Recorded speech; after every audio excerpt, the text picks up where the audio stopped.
वक्फ संशोधन कानून पर सुप्रीम कोर्ट के जरिए फैसला आने से पहले बुलडोजर एक्शन के जरिए मुसलमानों में खौफ नजर आ रहा है। क्या वक्फ बोर्ड की संपत्तियों पर केंद्र सरकार अपना कब्जा चाहती है? क्या केंद्र सरकार कई मंसूबों के तहत वक्फ बोर्ड पर काबू पाने के लिए संशोधन बिल को लाई है? इस कानून को लाने का मकसद वक्फ की संपत्तियों को हड़पना है। तमाम सवाल खड़े हुए। आखिरकार वक्फ पर सुप्रीम कोर्ट का फैसला आने तक का इंतजार क्यों नहीं किया जा रहा है? क्यों लोकसभा और राज्यसभा में पास होने के बाद राष्ट्रपति द्रौपदी मुर्मू द्वारा मंजूरी मिलने के बाद बुलडोजर एक्शन शुरू हो जाता है, जहां पहले से ही सुप्रीम कोर्ट ने उत्तर प्रदेश के मुख्यमंत्री योगी आदित्यनाथ को फटकार लगाई है, जहां बुलडोजर कार्यवाही को रोकने की सख्त हिदायत दी गई है। ये कहा गया है कि आप इंसाफ बुलडोजर के जरिए नहीं कर सकते हैं। बुलडोजर कानूनी राहत नहीं है, बुलडोजर कानूनी जरिया नहीं है, बल्कि ये आपका निजी फैसला है। सरकार बुलडोजर के जरिए कोई कार्यवाही नहीं कर सकती, तो फिर सुप्रीम कोर्ट के फैसलों का इंतजार क्यों नहीं किया जा रहा है? बड़ा सवाल बन जाता है। सुप्रीम कोर्ट में बड़ी सुनवाई हुई। बड़ी सुनवाई के दौरान केंद्र सरकार को फटकार लगी।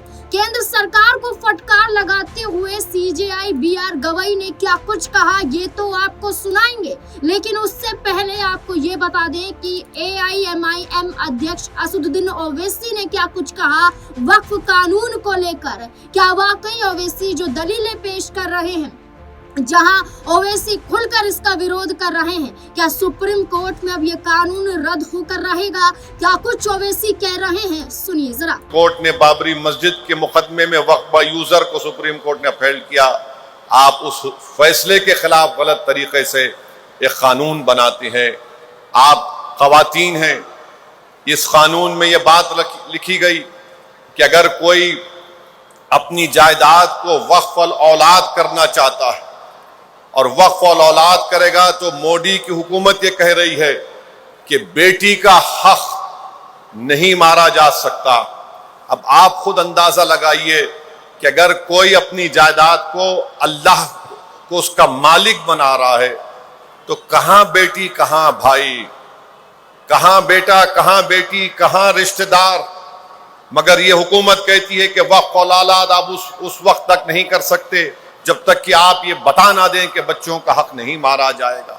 ये अजीब व गरीब बात है कि जायदाद मेरी है। हिंदुस्तान की आइन की सेक्शन 300 के तहत ये कानून ऐसा बना दिया गया कि जितने मसाजिद हैं पूरे मुल्क में आसार खदीमा के तहत, अगर वो प्रोटेक्टेड हैं, एंशियंट हैं, तो उसका मालिक वक्फ नहीं रहेगा, उसका मालिक आसार खदीमा बन जाएगा। आसार खदीमा के एक्ट ये कहता है कि उस जगह को जो आसार खदीमा के मातहत है उसमें कोई रद्दो बदल नहीं किया जा सकता उसकी तामीराती काम करके। टाइटल तो वक्फ बोर्ड के पास रहेगी, मगर मोदी ने कह दिया कि नहीं, टाइटल मालिक वक्फ बोर्ड नहीं रहेगा, मालिक बन जाएगा आसार खदीमा। बताइए आप, ये जुल्म नहीं तो क्या है? फिर एक यही तो सेक्शन लाया गया था जब लोकसभा में बहस हो रही थी, उस दिन इस अमेंडमेंट को पेश कर दिया गया। हमारे एक भाई हमदुल्ला सईद कांग्रेस के एमपी हैं, लक्षद्वीप के एमपी हैं, आदिवासी हैं। उनके मरहूम वालिद 9 मर्तबा के एमपी थे लोकसभा और राज्यसभा के। अब आप कह रहे हैं कि आदिवासी अपनी जायदाद को वक्फ नहीं करेगा। तो ये इस तरह के गलत कवानीन बनाकर मुसलमानों से। सुना आपने। अब सुप्रीम कोर्ट में लगातार वक्फ संशोधन बिल को लेकर सुनवाई हो रही है। वक्फ संशोधन कानून पर सुनवाई हो रही है। सुनवाई पर लगातार सुप्रीम कोर्ट में देखा जाए तो दलीलें पक्ष विपक्ष के जरिए पेश की जा रही हैं। ऐसे ही 20 मई को सुनवाई हुई, 22 मई को सुनवाई हुई और सुनवाई 27 मई को भी हुई। 27 मई की सुनवाई में क्या कुछ कहा गया केंद्र सरकार को फटकार लगाते हुए, देखिए जरा। सुप्रीम कोर्ट ने वक्फ संशोधन अधिनियम 2025 द्वारा संशोधित वक्फ अधिनियम 1995 के कुछ प्रावधानों की संवैधानिक वैधता को चुनौती देने वाली याचिका पर केंद्र सरकार को फटकारा है और केंद्र सरकार को नोटिस जारी किया है।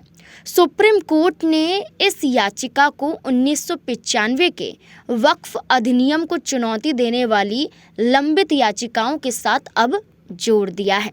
आपको बता दें, सुप्रीम कोर्ट ने 22 मई को वक्फ संशोधन अधिनियम 2025 की संवैधानिक वैधता को चुनौती देने वाली याचिकाओं पर सुनवाई की थी और आज सुनवाई की गई है, जहां केंद्र सरकार ने चुनौती दी थी 1995 के अधिनियम को लेकर। जो 2022 को वक्फ संशोधन अधिनियम 2025 की संवैधानिक वैधता को चुनौती देने वाली याचिकाओं पर सुनवाई हुई थी, उसके बाद 3 मुद्दों पर अपना अंतरिम आदेश कोर्ट द्वारा सुरक्षित रख लिया गया था। इसमें अदालतों द्वारा वक्फ बाय यूजर या वक्फ बाय डीड घोषित संपत्तियों को गैर अधिसूचित करने की शक्ति और मामले में जिला अधिकारी की शक्ति भी शामिल की गई है। आपको बता दें, मुख्य न्यायाधीश BR गवई और न्यायमूर्ति ऑगस्टिन जॉर्ज मसीह की पीठ ने अंतरिम आदेश सुरक्षित रखने से पहले करीब 3 दिन तक वरिष्ठ अधिवक्ताओं यानी कि कपिल सिब्बल, राजीव धवन, अभिषेक मनु सिंघवी की दलीलों को सुना, जो संशोधित वक्फ कानून के विरोध में याचिकाकर्ताओं का प्रतिनिधित्व कर रहे थे। वहीं दूसरी तरफ केंद्र सरकार की ओर से सॉलिसिटर जनरल तुषार मेहता ने सरकार का पक्ष रखा था। केंद्र ने इस अधिनियम का दृढ़ता से समर्थन करते हुए वक्फ संशोधन कानून का समर्थन करते हुए कहा कि वक्फ अपनी प्रकृति से ही एक धर्मनिरपेक्ष अवधारणा है और संवैधानिकता की धारणा के इसके पक्ष में होने के मद्देनजर इस पर रोक नहीं लगाई जा सकती है। वहीं याचिकाकर्ताओं की पैरवी कर रहे सिब्बल ने इस कानून का विरोध किया और इसको लेकर ऐतिहासिक, कानूनी और संवैधानिक सिद्धांतों से पूर्ण विचलन तथा गैर न्यायिक प्रक्रिया के माध्यम से वक्फ पर कब्जा करने का जरिया बताया। सिब्बल ने कहा कि ये वक्फ संपत्तियों पर सुनियोजित तरीके से कब्जा करने का मामला है। सरकार ये तय नहीं कर सकती है कि कौन से मुद्दे उठाए जा सकते हैं। तमाम मुद्दों पर सुनवाई हुई और आज हुई सुनवाई में केंद्र सरकार को फटकार और नोटिस जारी किया गया है उनकी ढिलाई को लेकर। अब जो 22 मई को सुनवाई हुई थी उसमें 3 अहम मुद्दों पर अंतरिम राहत की मांग की गई थी। पहला मुद्दा उठाया गया था कि अदालतों द्वारा वक्फ बाय यूजर या वक्फ बाय डीड घोषित संपत्तियों को गैर अधिसूचित करने की शक्ति से जोड़ा जाए। दूसरा जो जुड़ा हुआ है उसको लेकर दूसरा मुद्दा राज्य वक्फ बोर्ड, केंद्रीय वक्फ परिषद की संरचना से संबंधित है। याचिकाकर्ताओं की दलील है कि पदेन सदस्यों को छोड़कर केवल मुसलमानों को ही राज्य और केंद्र के वक्फ परिषद में शामिल किया जाए। तीसरा मुद्दा उस प्रावधान से जुड़ा है जिसमें कहा गया है कि जब कलेक्टर ये पता लगाने के लिए जांच करते हैं कि संपत्ति सरकारी भूमि है या नहीं, तो वक्फ संपत्ति को वक्फ नहीं माना जाएगा। इन 3 मुद्दों पर अहम बहस छिड़ी, जहां सबसे बड़ा मुद्दा वक्फ बाय यूजर का था। अब जो केंद्र सरकार को फटकार लगाई गई है उनकी लापरवाही को लेकर लगाई गई है, क्योंकि उन्होंने एक अर्जी दाखिल की थी। अब ऐसे में सुप्रीम कोर्ट की अगली सुनवाई में फैसला होगा कि आखिरकार वक्फ संशोधन कानून पर रोक लगेगी या फिर नहीं। सुप्रीम कोर्ट के जरिए वक्फ अधिनियम 1995 के कुछ प्रावधानों की संवैधानिक वैधता को चुनौती देने वाली याचिका पर केंद्र सरकार को नोटिस भेजा गया है, जो केंद्र सरकार की तरफ से रोक लगाने की मांग की गई थी, जहां चुनौतियां वैधता को लेकर दी गई थी। वक्फ अधिनियम 1995 जो संशोधित है उसको लेकर सुप्रीम कोर्ट ने फटकार केंद्र सरकार को लगाई और लापरवाही को लेकर नोटिस जारी किया गया। लेकिन अब ऐसा क्या है कि बुलडोजर चलाए जा रहे हैं? अब ऐसा क्या है कि एक पल भी नहीं रुका जा रहा है?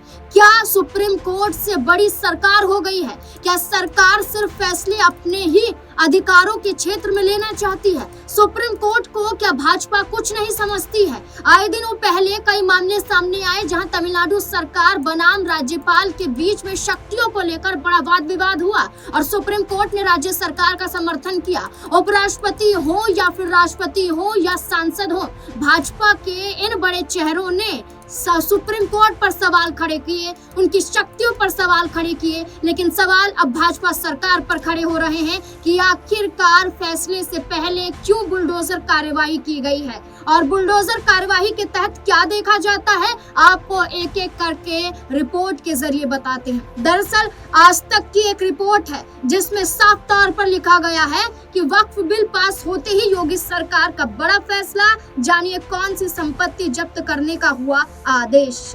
जब लोकसभा, राज्यसभा, राष्ट्रपति की मंजूरी मिल जाती है तो अप्रैल के महीने में योगी आदित्यनाथ उत्तर प्रदेश के मुख्यमंत्री द्वारा यह आदेश पारित किया जाता है, जिसमें जिला अधिकारियों को ऑर्डर दिया जाता है कि जो वक्फ के बोर्ड के अंदर जितनी संपत्तियां आती हैं जांच की जाए और उन पर बुलडोजर चलाए जाएं।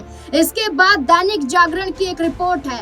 दैनिक जागरण की रिपोर्ट में योगी आदित्यनाथ के बयान के बाद एक्शन हो जाता है। अप्रैल महीने में बयान देते हैं, मई में एक्शन उत्तर प्रदेश में हो जाता है। क्या दैनिक जागरण में लिखा हुआ है? लिखा है वक्फ के नाम पर सरकारी जमीनों पर कब्जा, 450 निर्माण जमीनों यूपी के सीमावर्ती जिले में बुलडोजर एक्शन। आपको बता दें कि जहां बुलडोजर एक्शन देखा गया, बहराइच, बलरामपुर, लखीमपुर, पीलीभीत, इन्हें कुल मिलाकर 450 जगहों पर बुलडोजर चलाया गया। आखिरकार बुलडोजर चलाने के पीछे का मकसद क्या था? सिर्फ उत्तर प्रदेश तक सीमित नहीं रहते हैं, इसके अलावा मध्य प्रदेश में चले जाते हैं, जहां मध्य प्रदेश के मुख्यमंत्री मोहन सिंह यादव भी बुलडोजर वाली राजनीति में विश्वास रखते हैं और योगी आदित्यनाथ के नक्शे कदमों पर चल रहे हैं। और मध्य प्रदेश में क्या देखा जाता है? मध्य प्रदेश के पन्ना में मदरसे पर कार्यवाही देखी जाती है। एबीपी की रिपोर्ट है। एबीपी की रिपोर्ट में लिखा जाता है वक्फ कानून बनने के बाद एमपी में पहली कार्यवाही, अवैध मदरसे पर चला बुलडोजर। ये मध्य प्रदेश की घटना है जहां मदरसे पर बुलडोजर चलाया जाता है। इतना ही नहीं, मध्य प्रदेश में और भी कई एक्शन देखे जाते हैं। जी सलाम की रिपोर्ट है। जी सलाम की रिपोर्ट में क्या कहा जाता है? लिखा जाता है, क्या उज्जैन में महाकाल के पास नहीं रहेंगे मुसलमान? दुकानों और मकानों पर चला बुलडोजर। जी हाँ, मध्य प्रदेश की ये घटना है जहां पर मुसलमानों के मकानों पर, जो सालों से उस जगह पर रह रहे हैं, वहां पर बुलडोजर चला दिया जाता है और मुसलमान सवाल खड़े करते हैं कि आखिरकार हमारे घरों को जमीनों-दोज क्यों किया जा रहा है। मामला उज्जैन के बेगम बाग इलाके का है, जहां मुस्लिमों के घरों पर बुलडोजर चलाया जाता है, जो महाकाल मंदिर के पास है। इस बुलडोजर की कार्यवाही यहीं तक सीमित नहीं रह जाती है। बुलडोजर की कार्यवाही दिल्ली तक देखने को मिलती है।